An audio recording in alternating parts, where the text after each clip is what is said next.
Mr. Nominee, Clerk, that is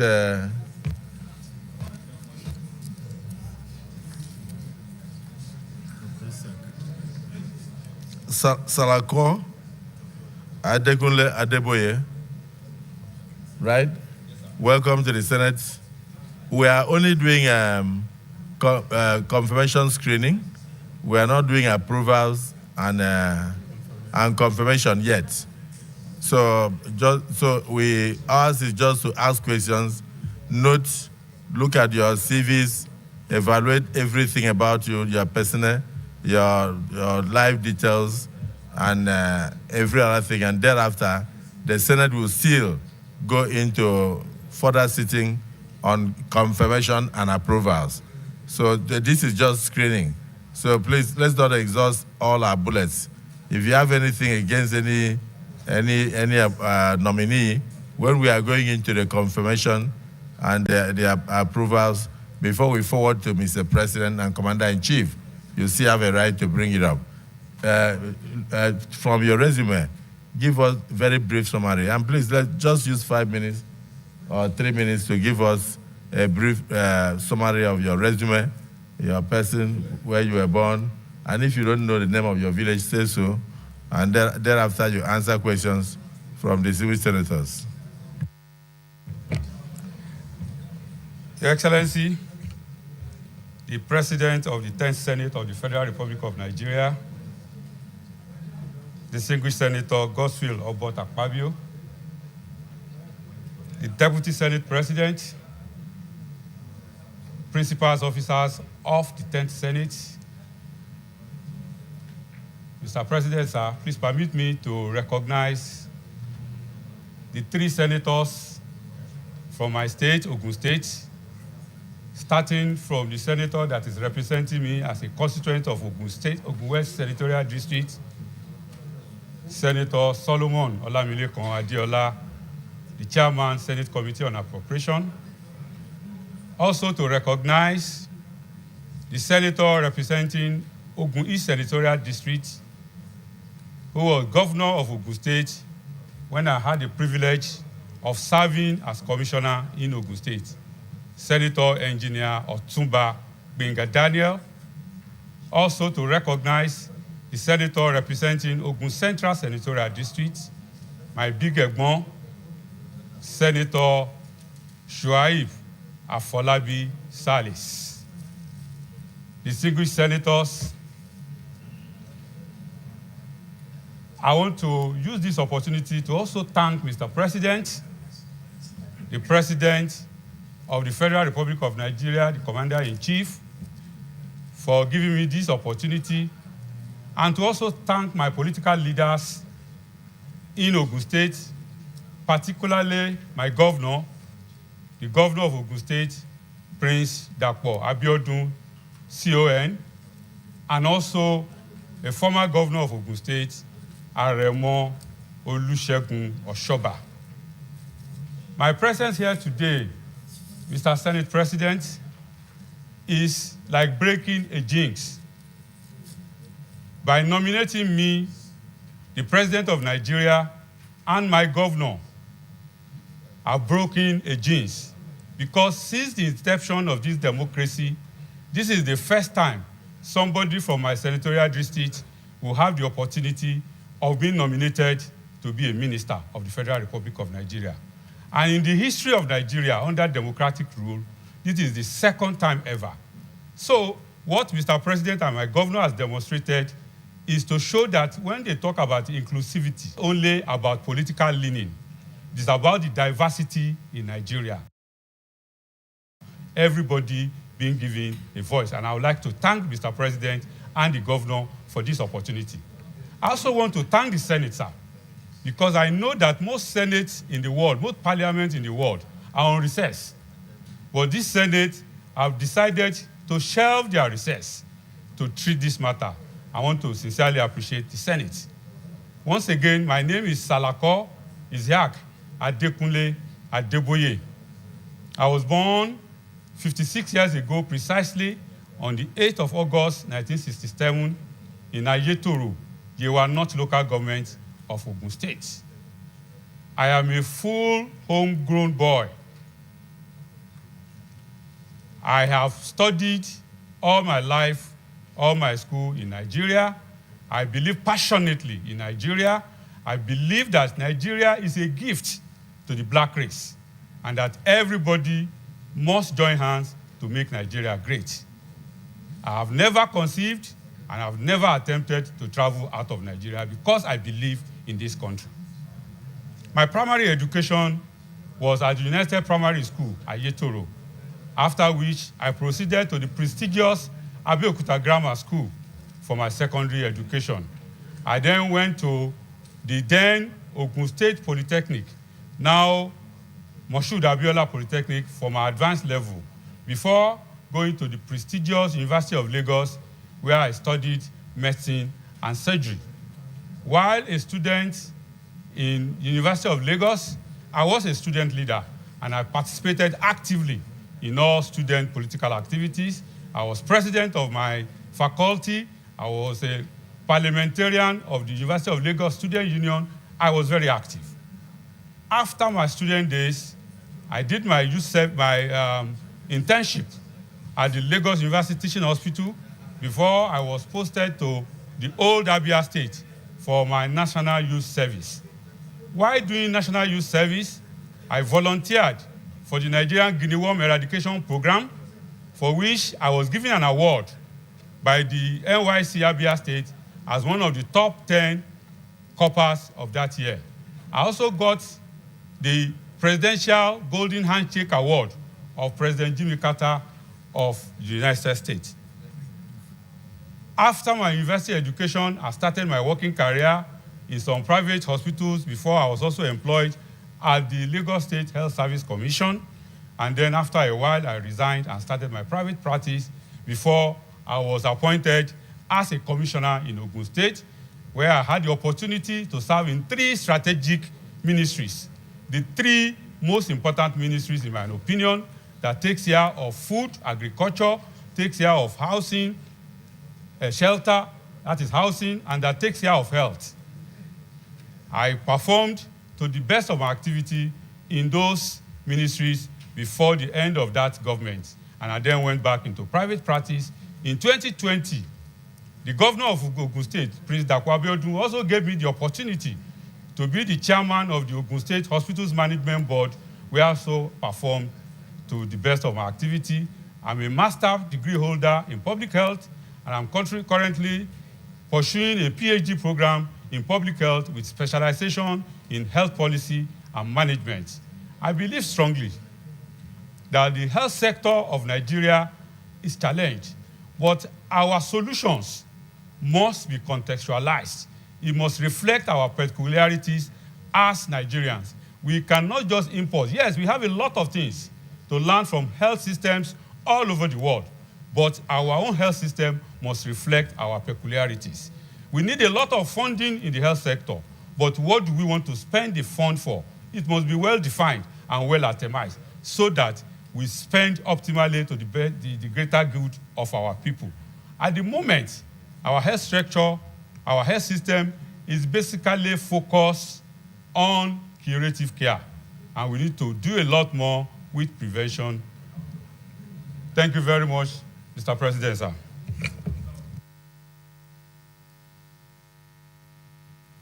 Senator Izonaso.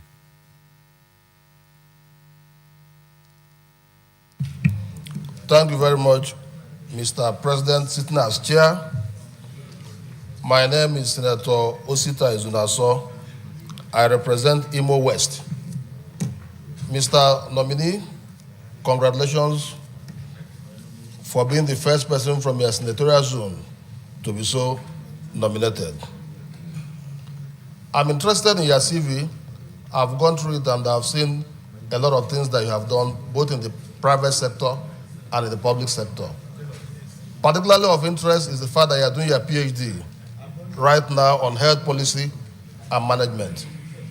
But my worry is about NHIS, National Health Insurance Scheme, which we started about 25 years ago.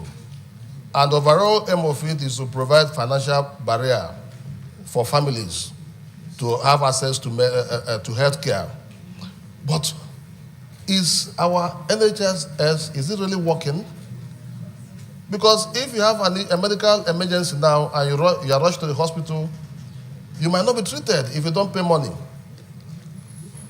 So if you are made a minister for health, what are those reforms that you are going to bring to bear so that we can make the NHIS more workable and more affordable for Nigerians?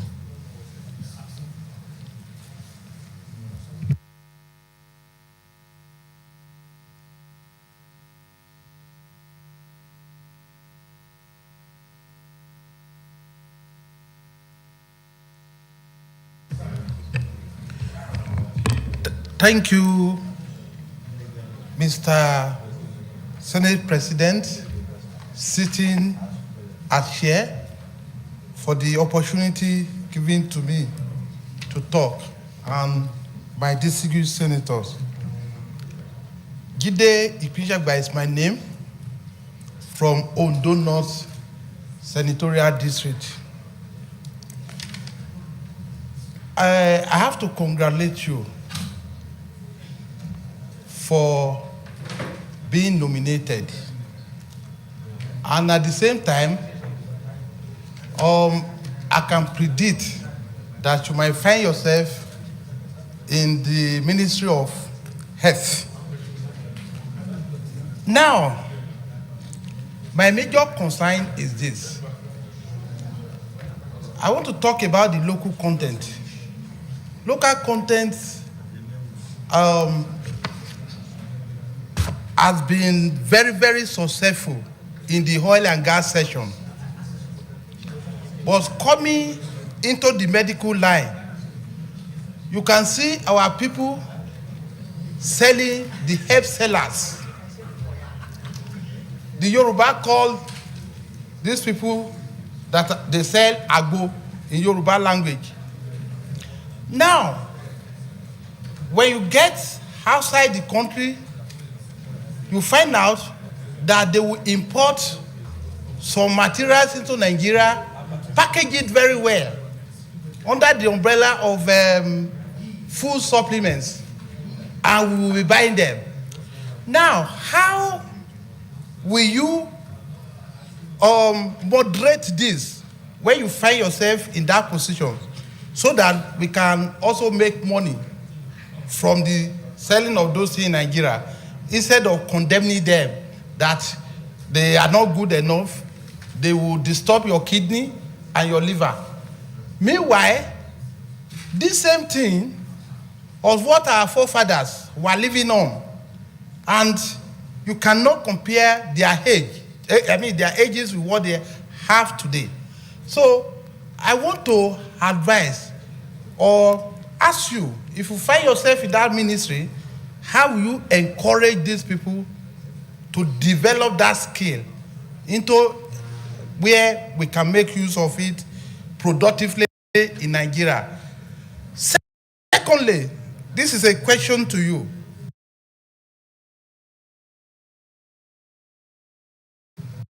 Now, in the course, I can see your CV very robust. I want to ask, what has been your greatest strength in the course of carrying out all these assignments? And lastly, what has been your greatest weakness in the process of carrying out this responsibility? Thank you very much.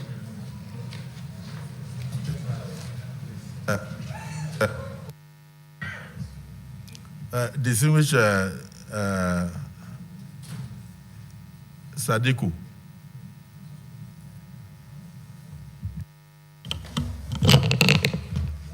Thank you, Mr. President.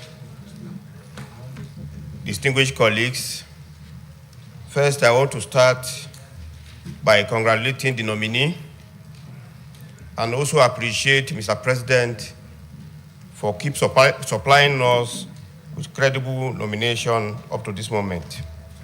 Mr. Nominee, my questions borders especially on the inadequate working tools in our hospitals. You can see also that we have not just poor services, but we have poor distribution of available workforce. And recently, in Lagos, we lost a medical doctor to an unavoidable incidents. So is this now becoming a culture in our hospitals that even the maintenance of the existing infrastructure are becoming problem? So what are you going to profile as a medical doctor going in to contribute to the workforce of the Federal Executive Council that can make or supply the needed solution to some of these challenges? It is not just in Lagos, but because it happened to a medical doctor last week, it became a news. So I need your answer. Thank you, Mr. President.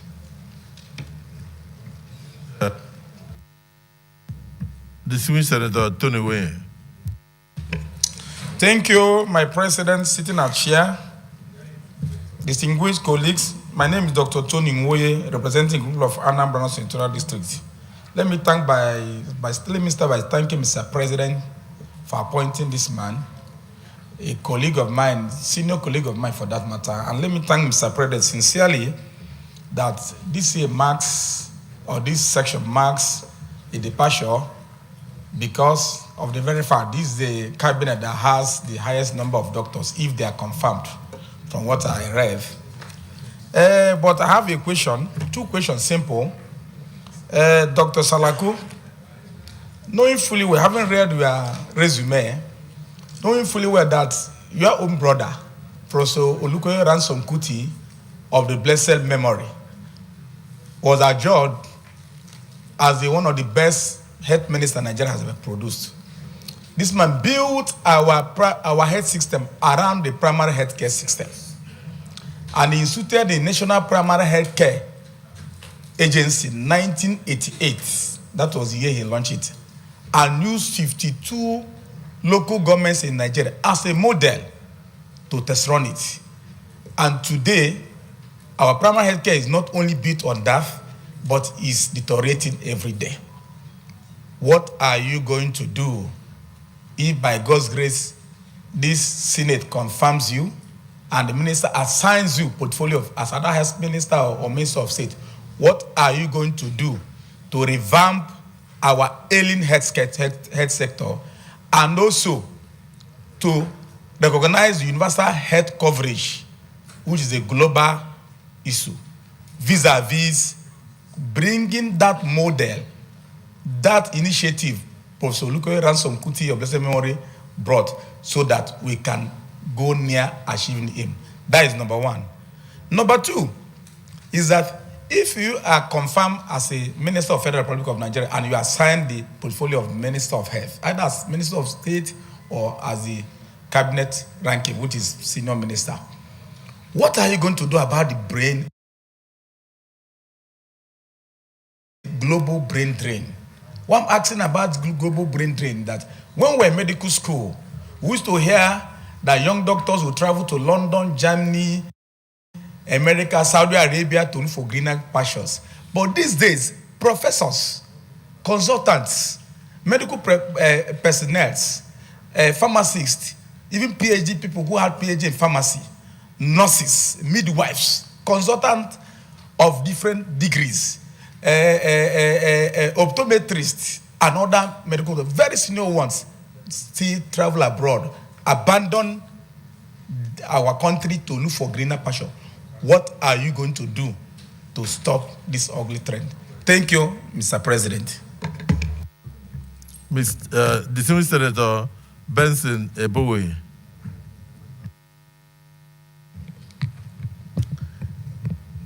Your Excellency, the President of the Senate, and my distinguished colleagues, I want to ask the nominee, looking at where I come from, I am from the place that is considered the most remotest of all the places in Nigeria, and so cut off from the events that are happening in the midstream of Nigeria. Now, we are discussing about health issues as it's relating to your resume. I want to just simply ask, and so disadvantaged as I am, and so displaced and mismanaged by Nigeria, in the event this Senate confirms you, will you be able to identify where I come from by way of policy and inclusiveness? Sir, where I come from, if you want to know, is just by the Atlantic Ocean. We share boundaries with America.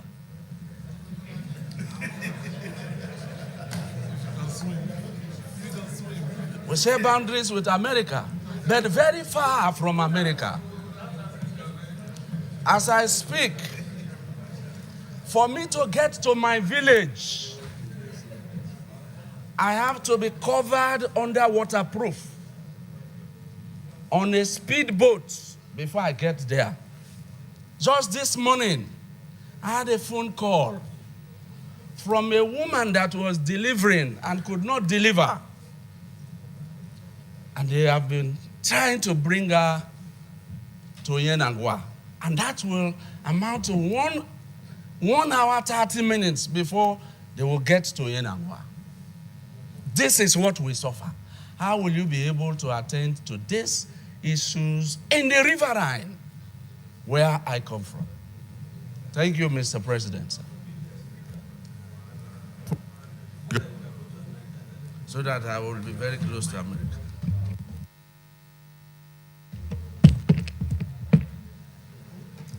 Thank you, Mr. President, sitting as a chair.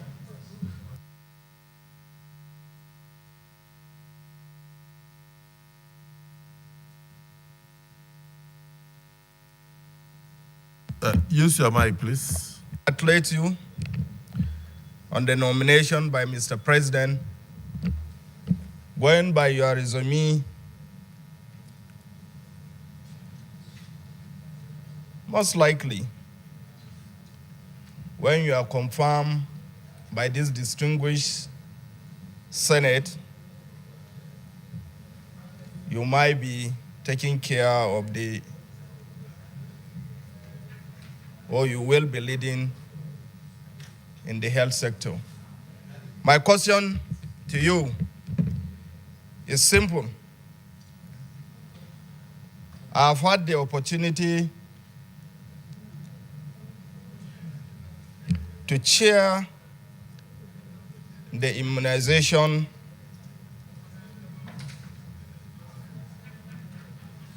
activities in my state when I was the deputy governor. And from the series of meetings I attended, the immunization coverage, especially year in, year out, despite the sensitization, especially in the north, the coverage is just a little above 6%. The southeast of this country has the highest immunization coverage. When you are confirmed by this distinguished Senate, that's the southeast has about 40%.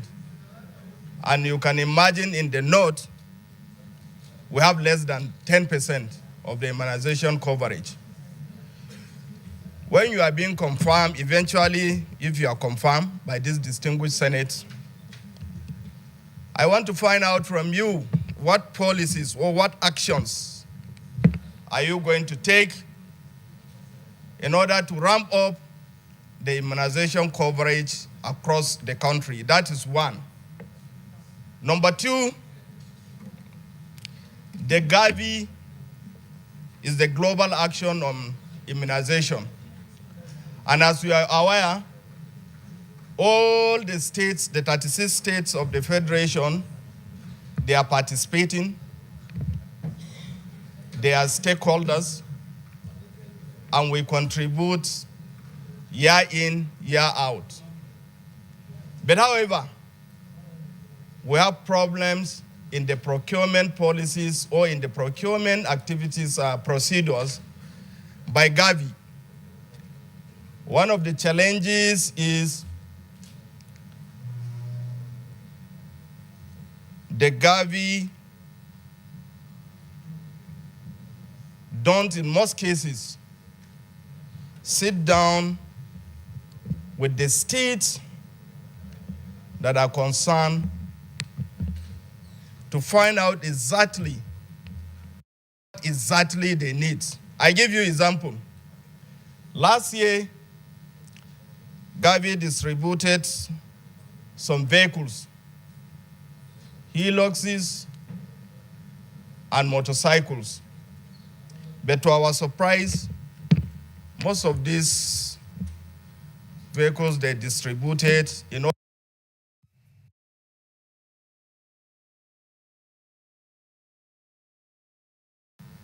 they are using diesel. They are diesel engines. So this shows that, or what that means is, they didn't confirm with the state. So if you are confirmed, then when we had meetings with them, we complained to them. To all the states that were participating in that stakeholder meeting, complained to them. So what exactly, if you are confirmed by this distinguished Senate, what actions are you going to take to see that these are being corrected? Thank you very much.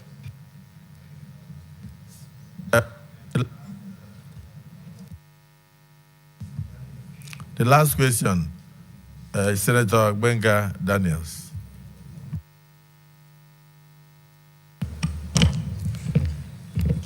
Thank you, our Senate President. My distinguished colleagues, I am Otumba Engineer Benga Daniel, representing the good people of Ogun East Senatorial District. Mine is not a long one. It's going to be very, very short. I noticed that in the course of this screening, we have spoken to probably about 4 different medical doctors. And so one is not particularly sure which portfolio is going to come to our person. And that is why I want to provide the information that Dr. Ishak Salako that we are speaking today is a very, very versatile, quite intelligent personality. In the course of working in Ogun State under he was Commissioner for Agriculture. He was also Commissioner for Housing. And in all of this, I want to say to my colleagues that he carried himself creditably well. We had thought that he was not going to perform when he was made Commissioner for Housing and even Agriculture, and he did exceedingly well.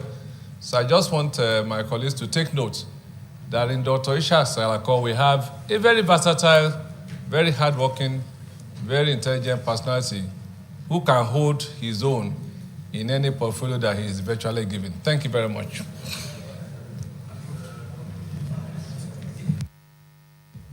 Mr. Nominee.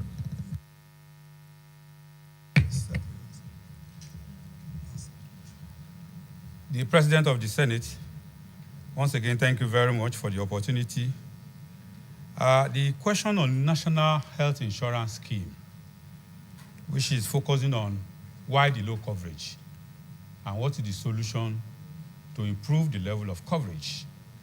First, I think the Ninth Senate have given us one solution by amending the law. Initially, the law of the National Health Insurance Scheme made it optional. If you like, you subscribe. If you don't like, you don't subscribe. The law has now been amended and is now compulsory for you to subscribe to the National Health Insurance Scheme. But that is not going to happen overnight because health insurance is a culture.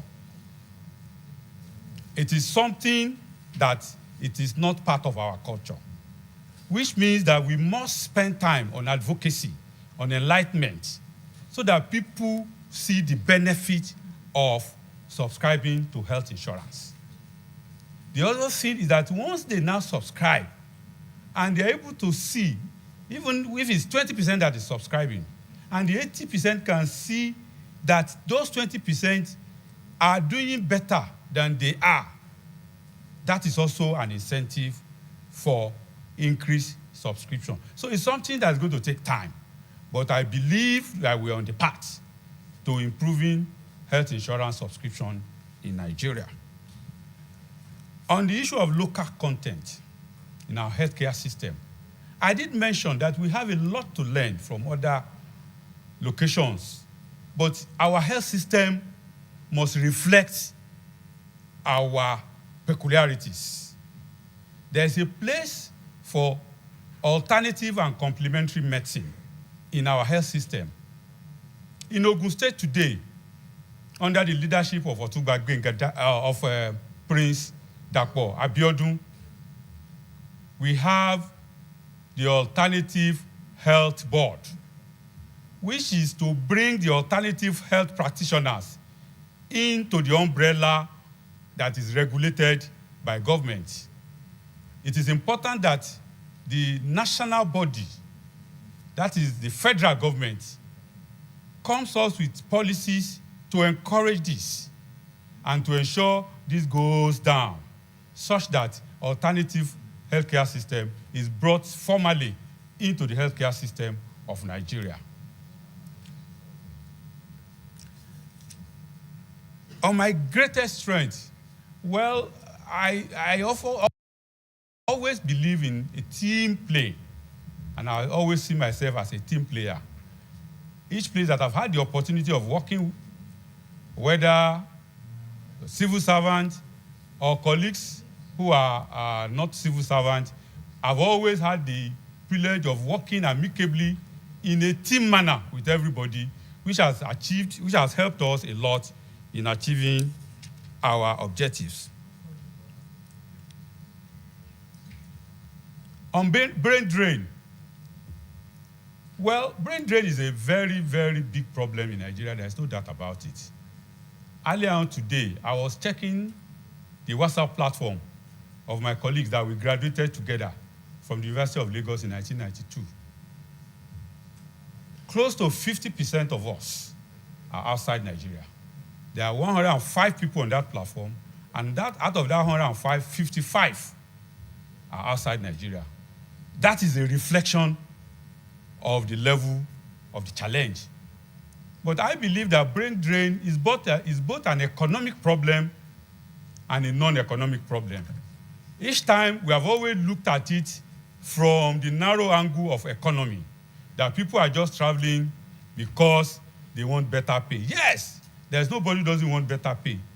But job satisfaction, the environment that you work with, the equipment to work with, is also a very important element in encouraging people to leave the country. I believe in tackling the brain drain issue, we need to look at that. Again, we need to also inculcate more the spirit of patriotism from medical schools, from training, because Nigeria invests a lot in the training of medical professionals. For example, if I've had to pay my way through medical school, I'll probably be just finishing paying the loan. But most of us, we go through medical school almost free, which means that there has to be a system, there has to be a policy, not necessarily forcing people to stay, but encouraging people to stay. I believe that those are the ways we can approach the issue of brain drain. On primary health care, the cornerstone of our healthcare in Nigeria is the primary healthcare system. And if you look at the document of President Bola Ahmed Tinubu, his manifesto document titled Renewed Hope, you will see that the cornerstone of the healthcare system that President Bola Ahmed Tinubu wants to implement is with the primary healthcare system. I believe that what we need to do in Ogun State, as an example, under the watch of Prince Dapo Abiodun, one of the things that was done is to ensure that we do not necessarily go ahead building physical structures. Buildings do not deliver health care. You can build the great if you do not have the requisite professionals and the requisite equipment to work with, you will not achieve anything. So what it means is that in doing our primary health care system, first we need to structure our physical structures in such a manner that it serves the purpose that is meant to serve. And we also need to bring in a lot more personnel into the primary health care system. We need to encourage the state, we need to encourage the local government to also do that. Distinguished senator that asked the question about the inclusion of remote areas in the health policy of Nigeria. I want to assure you that from what I've seen from the manifesto document of President Bola Ahmed Tinubu, I think there is inclusion. What is required, first is that, as a specific example of the woman in labor that you spoke about, now we have what we call traditional birth attendants who are trained to be able to take deliveries. And they're also trained to be able to spot challenges very early. And once you spot challenges early, you can easily move such a patient to a more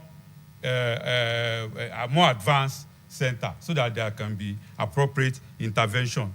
This will be pursued. We also have water ambulances and water transport system that can be provided to move people from such remote locations to better equipped centers. Improvement in the immunization coverage. I want to observe that I believe that there is improvement, even in the north. There is improvement in the immunization coverage in Nigeria. And if you look at recent statistics, you will see that we are on the upward trends. Once again, immunization has a cultural aspect. And until we approach it from that cultural aspect, we bring in people that the grassroots people will listen to, bring in imams, bring in alphas, bring the people that they live with them, that they do very much again for the opportunity, sir.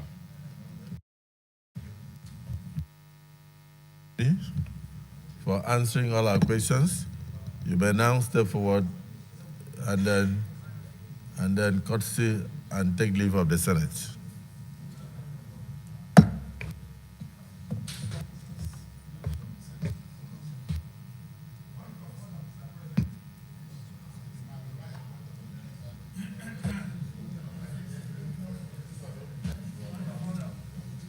Yes. Order what?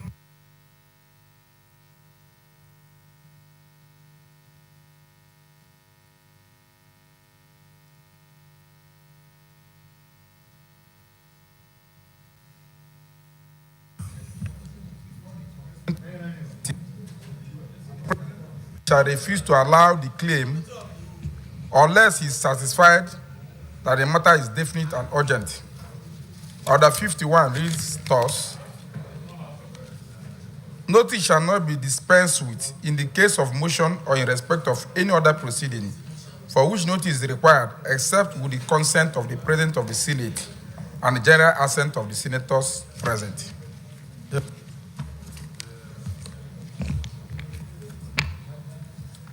Distinguished Senator, if you notice, you need leave of the Senate before you can take this, but that will be at plenary. Well, for now, there is no mess. It's lowered, and there are strangers in the chambers. I want to appeal to you. This Senate, from the look of things, will not be able to conclude the exercise today, so we can allow you to take that motion as the first item on Monday. So you should please try and make sure the clerk, so get the motion, let it be on the other paper.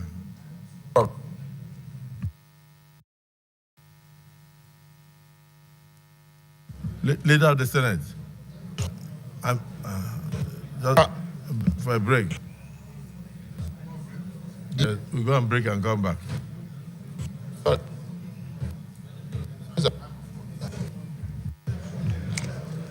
Mr. President, very distinguished colleagues, I will move that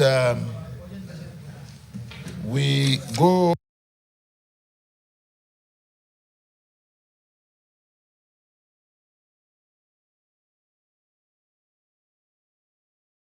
on no break. People have to eat. Minority Leader, a motion has been moved that we go on the break. Are you in support? Are you in support that we go on 20 minutes break to come back? Are you supporting it? Your job is to second the motion. Your job is to second the motion. Your job is not to correct the Senate. Thank you, Mr. Senate President and dear colleagues. My name remains Darlington Nwokocha. I rise to second the motion ably moved by the Leader of the Senate. I hereby second. Distinguished colleagues, a motion has been moved that we should have a 20-minute break and return here at exactly 5:30 to enable us continue with business of the Senate. Those against say nay.